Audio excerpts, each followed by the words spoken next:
Доброго ранку усім, хто слухає нас онлайн. Починаємо роботу в Українському кризовому медіа-центрі. Перша тема на сьогодні про досить незвичайну подію, а саме про перший у Скандинавії масштабний фестиваль української музики. У нас в гостях сьогодні люди, завдяки яким це стало можливо, принаймні частина команди. Це Наталія Pasichnyk, українсько-шведська піаністка, директор Українського інституту у Швеції, Claudia Shevelyuk, співзасновниця громадської організації «Центр культурних ініціатив «Відповідальне майбутнє», також Tetyana Kalita.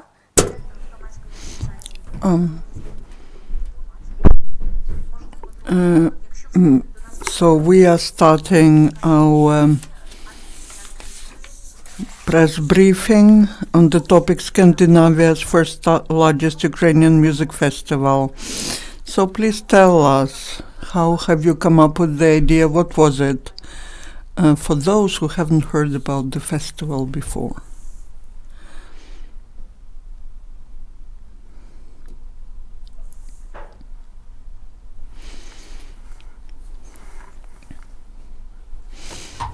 Good afternoon to everyone. I believe that first I have to say that this is probably something like this should be the time for everything. I have been thinking about such festival for a long time before Ukraine became so known in Europe. But the time had to pass for this festival to take place, and it should have been not just the festival for Ukrainians who live abroad. I wanted it to become a cultural space, to become one for the cultural space of Scandinavia. We wanted to demonstrate the Ukrainian music there, and that's very difficult. This is a very difficult work, and I had to go long. We had to go long for that, but we have succeeded to organize this festival and to hold it in one of the most prestigious halls of Sweden, where there are noble concerts and many concerts which are professional, of very high standard, and basically the founders of the public organization Responsible Future came up to me, and I supported the initiative. I believe that's very good initiative, that they're taking care of children, talented children of Ukraine, but in this case children who survived something very tragic, who had to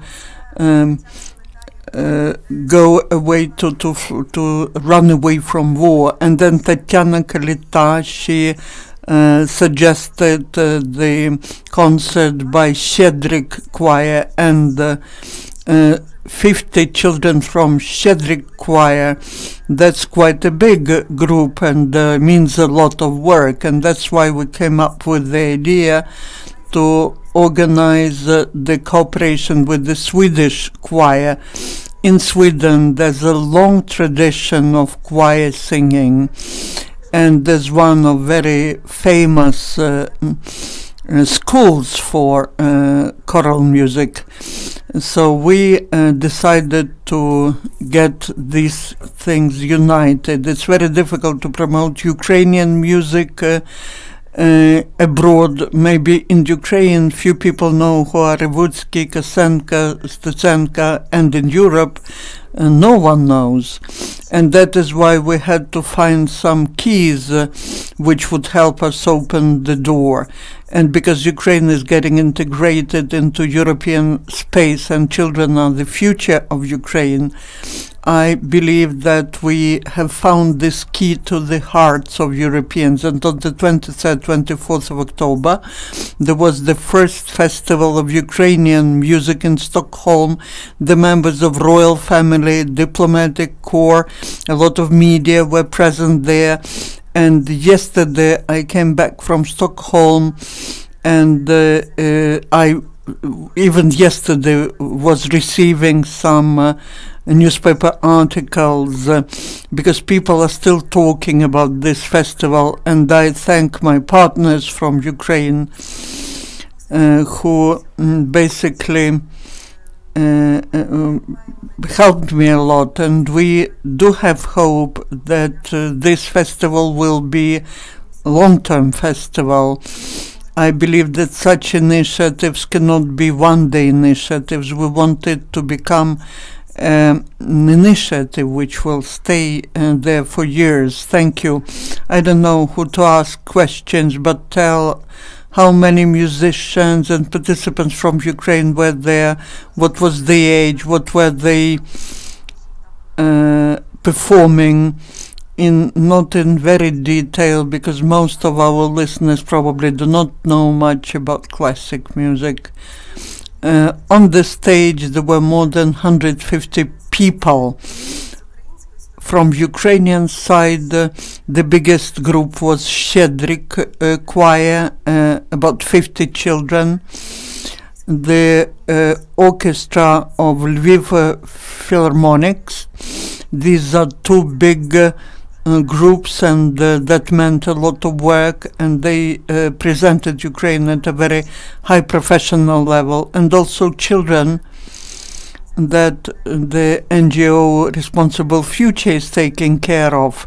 These are the children who, despite the fact that they are children, despite the fact that they are IDPs, but they are very good professional musicians.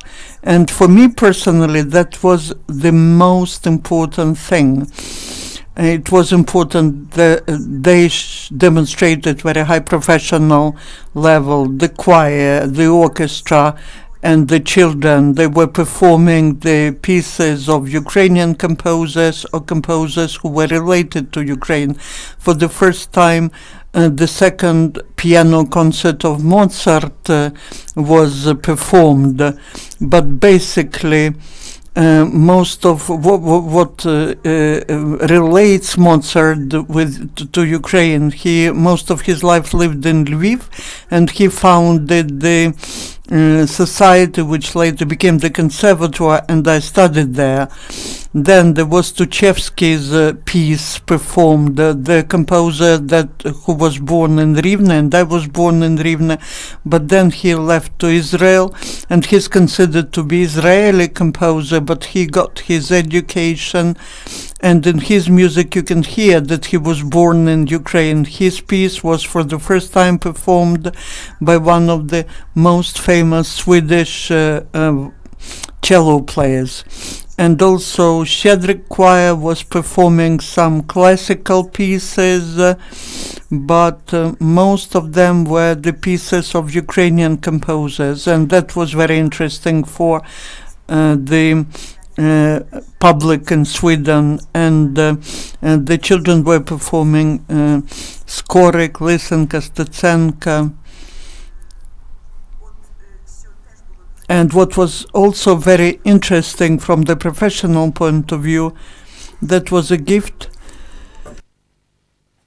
from one of young composers of Sweden, and she composed the special piece for this concert, which was based on Swedish and Ukrainian folk melodies, and that was first time performed by Lviv Orchestra.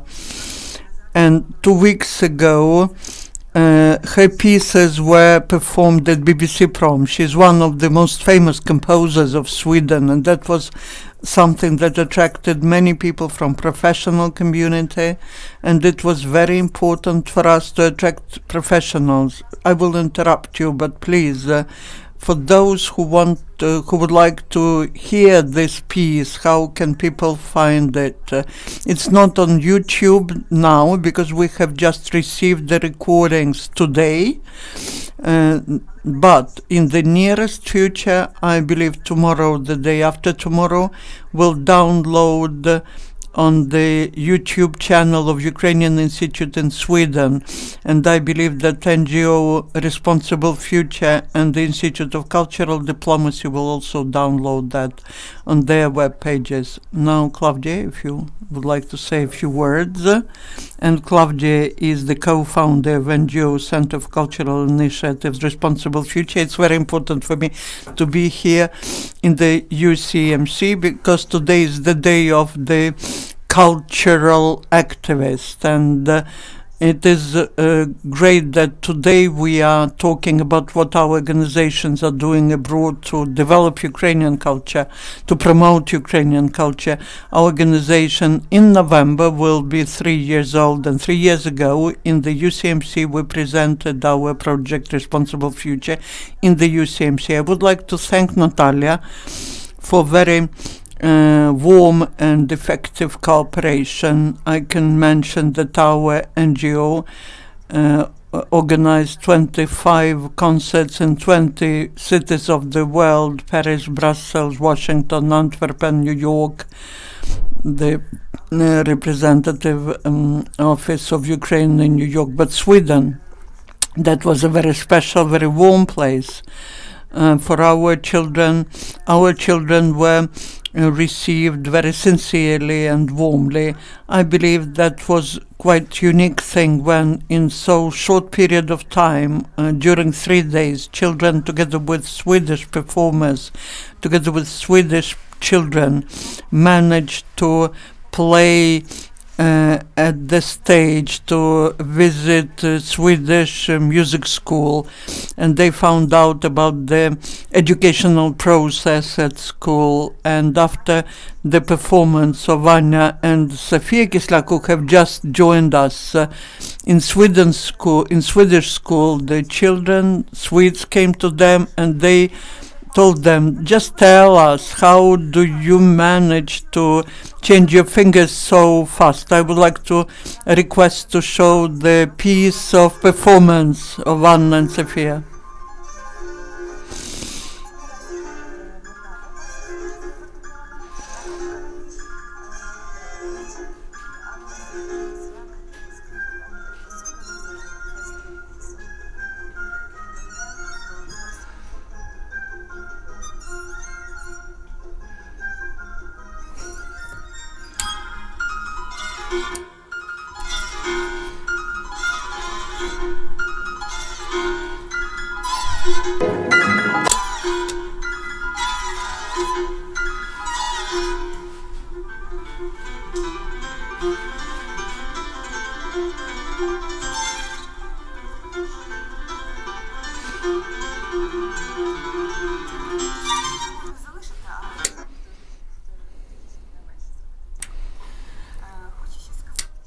I'd like to also to say the children lived in Swedish families, and that was like a cultural exchange. It's great when within a short period of time children can see how other cultures organized, and Anya and Sofia and Maxim, they lived in the family and they were performing. They could play at the great piano of Karl Lagerfeld, and that was Stanley & Sons grand piano.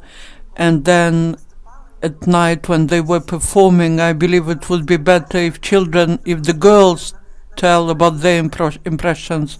Let's invite them. Anya, Sofia, please come up to the stage.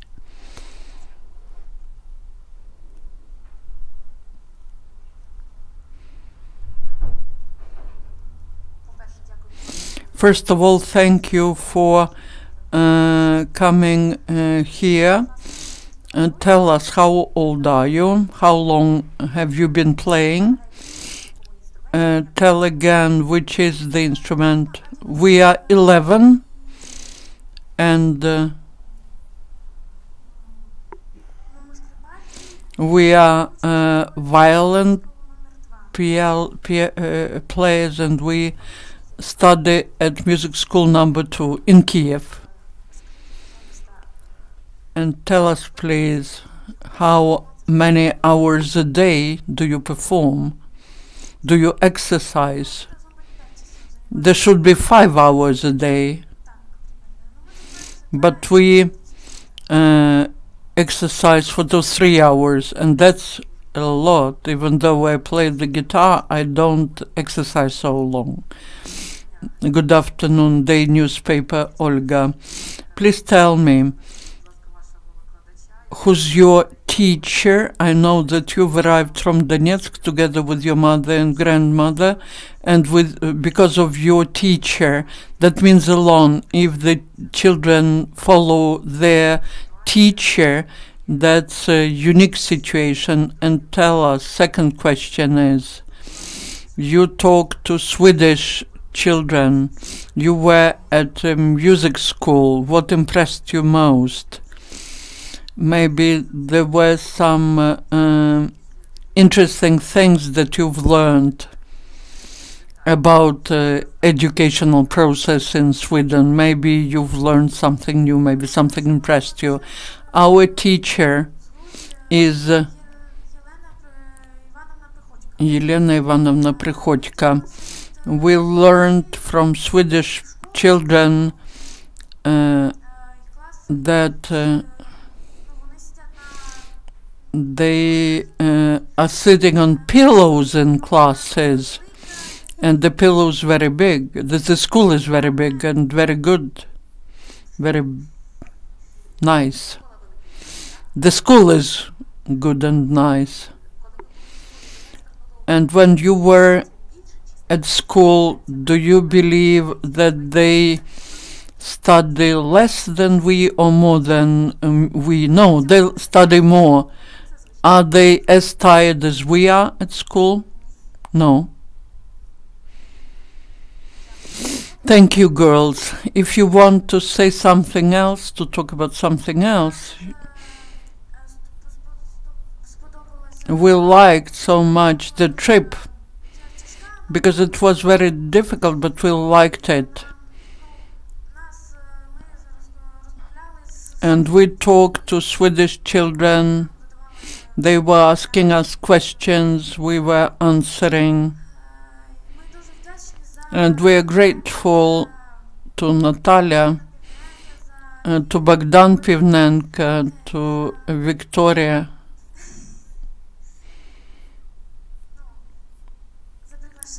We're grateful for invitation. Speak Russian, that's no problem.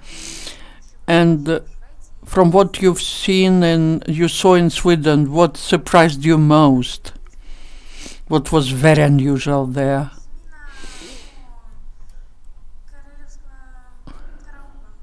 The change of guards. Tell for those who do not know where that is and what's happening there.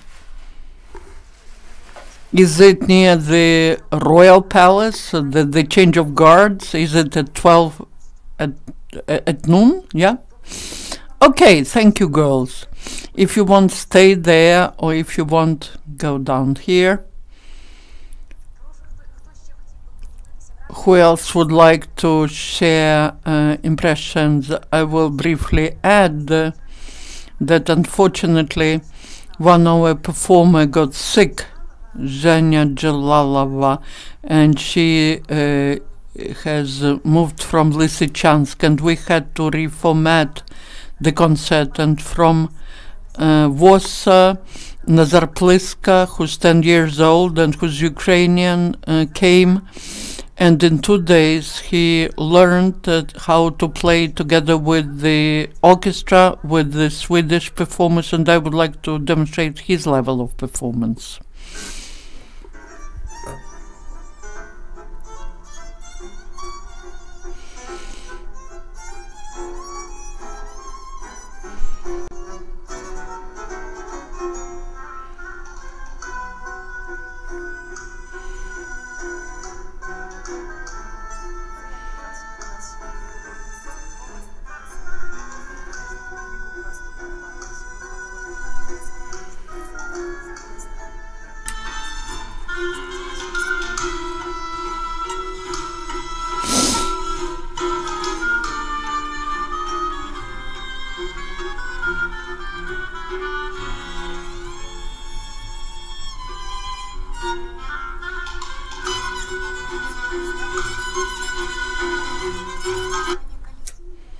And I'd like to give the floor to Tanya Kalita, who did everything possible for Shevelyuk choir to go to Stockholm so that they sing together with the Swedish schools choir.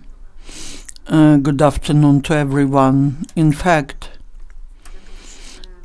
in order for that to happen, for Shevelyuk choir as the third component of this big festival to go to Sweden, a lot of work had to be done, and we worked for almost 5 months. My colleagues have already said a lot of what I can also mention, and I would like to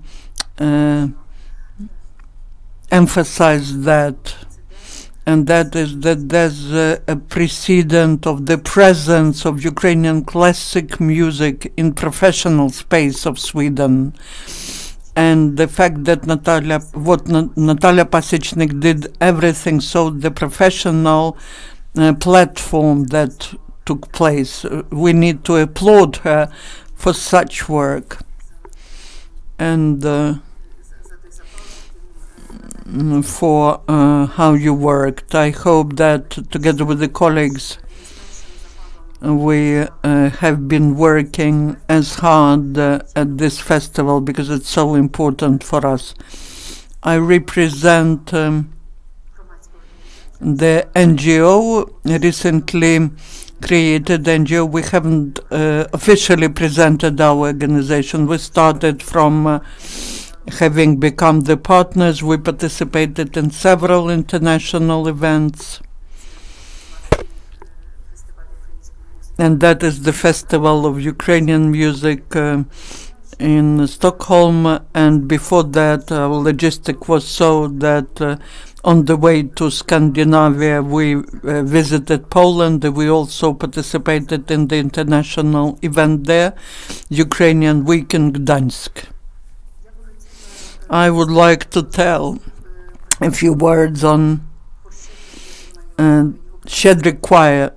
Well, I don't need to really introduce it. It has been in existence for 46 years. That's a unique choir which exists not thanks for, but despite the fact there has never been any state support provided to them. There has never been any sponsorship support.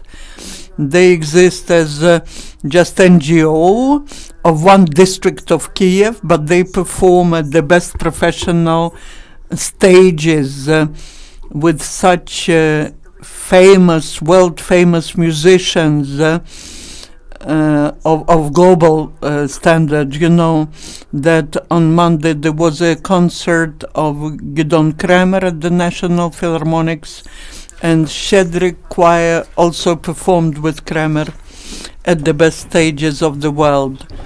And such names as Volodymyr Krainev, Barenboim, they just speak for themselves, that the level of performance of that group is so significant that the musicians of the global level perform at one stage and even dedicate some of their pieces to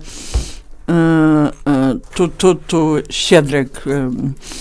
And because it has been mentioned that the festival was mentioned, and it wasn't just about one concert, I wanted to also mention what hasn't been mentioned yet, and that is the first day of the festival, which took place in Ericsson Hall.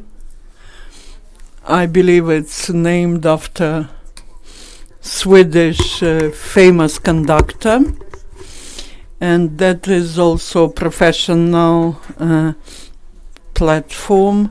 That's a hall, concert hall, where they have everything for professional recordings, and different international chorus festivals take place there. And that was the day of the chorus singing. First that was Shevelyuk choir, then part was for Swedish school, Artur Fredrik school, and finally they performed several pieces together. And for that, here in Ukraine and in Sweden, they learned several pieces in Swedish language. Our Ukrainian children learned, and Swedish children learned some pieces in Ukrainian language. And you could hear that at the gala concert that took place on the 24th of October, next day. But these direct contacts are so important. Children lived in Swedish families, and that is a very widespread practice when such groups, choirs exchange. The families host the children, and Shevelyuk choir has a big experience in that, because during the time of existence of the choir, starting from 1971, but in the beginning of the 90s, the choir started performing abroad to different European countries and other countries, and that is quite a widespread practice. And that is how it's happening. It was like that in Sweden and Germany, and next year we'll be hosting Basil Choir, and this will be in October next year. And we hope that this cooperation that was born there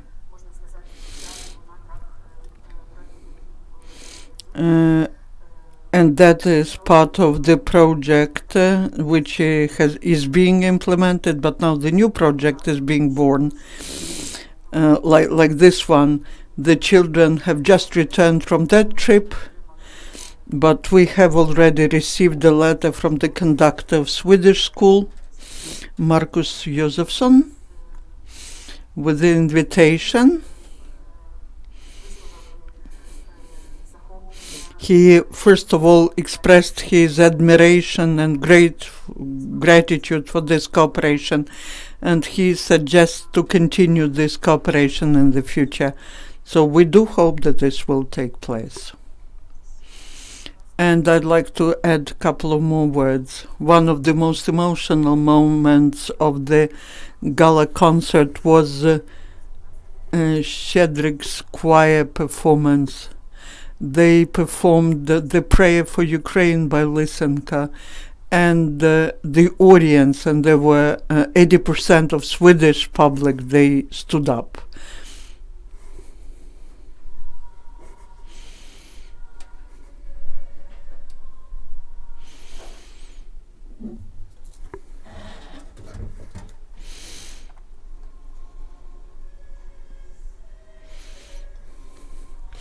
Конечно, здесь, когда идет...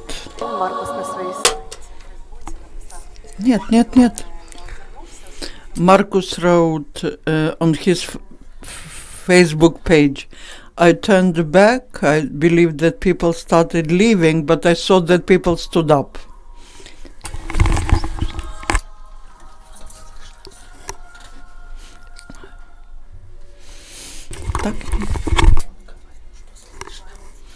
Swedish children sing in Ukrainian.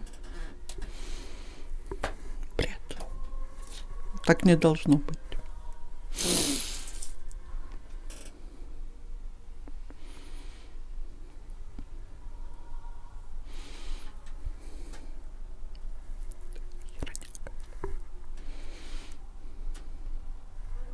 Thank you, and allow me to say a few words more. For our NGO, we have selected such a slogan.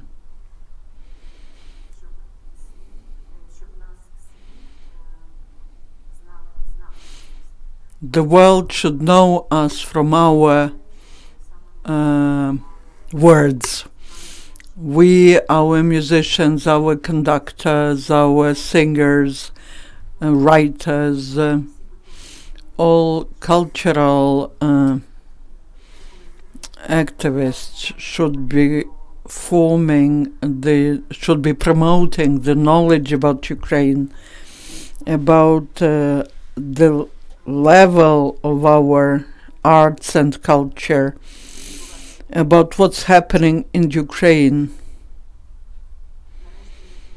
Finally, we need to change ourselves from the object of negotiations, from the object of some assistance to this subject. We need to turn into the subject, to those who can talk about themselves.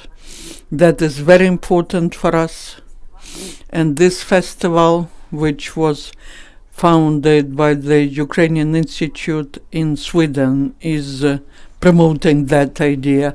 I congratulate you again with the successful implementation of such a project. Of course, we should be speaking about ourselves, demonstrating that what we have superb, and the classical music is probably ideal for that. Thank you. If you have any questions, one last question. A small question to Natalia.